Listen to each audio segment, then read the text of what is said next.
तासगाव तालुक्यातील विसापूर येळावी हवामान केंद्राच्या अहवालात तफावत, सखोल चौकशीची माजी खासदार संजयकाका पाटील यांची मागणी।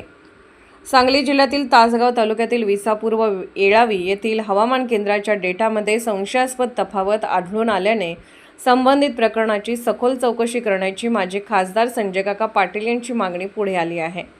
तसेच सांगली जिल्ह्यातील सर्व हवामान केंद्राच्या अहवालाचीही तपासणी करण्याची मागणी करण्यात आली आहे।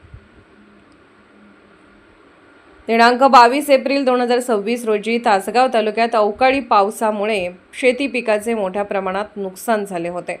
या पावसाची नोंद Skymet weather services private limited या खाजगी कंपनीच्या हवामान केंद्रामध्ये करण्यात आली होती। कृषी विभाग सांगली यांना प्राप्त झालेल्या दोन वेगवेगळ्या अहवालांमध्ये मोठी तफावत आढळून आली आहे। दिनांक 22 एप्रिल रोजी सकाळी 10:16 वाजता तयार करण्यात आलेल्या अहवालानुसार विसापूर व येळावी येथे प्रत्येकी 59.8 मिमी पावसाची नोंद करण्यात आली होती।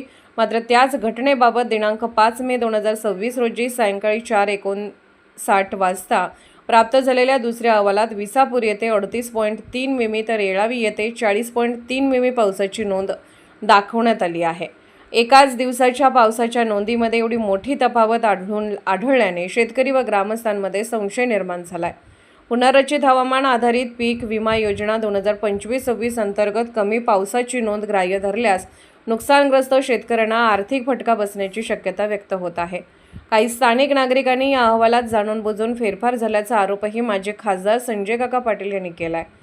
या प्रकरणी माजी खासदार संजयकाका पाटील, महेश पाटील, नितीन पाटील, संदीप पाटील व अमित पवार यांनी शासनाकडे निवेदन देत संबंधित कंपनीची चौकशी करून सांगली जिल्ह्यातील सर्व हवामान केंद्राच्या अहवालांची सविस्तर तपासणी करण्याची मागणी केली आहे।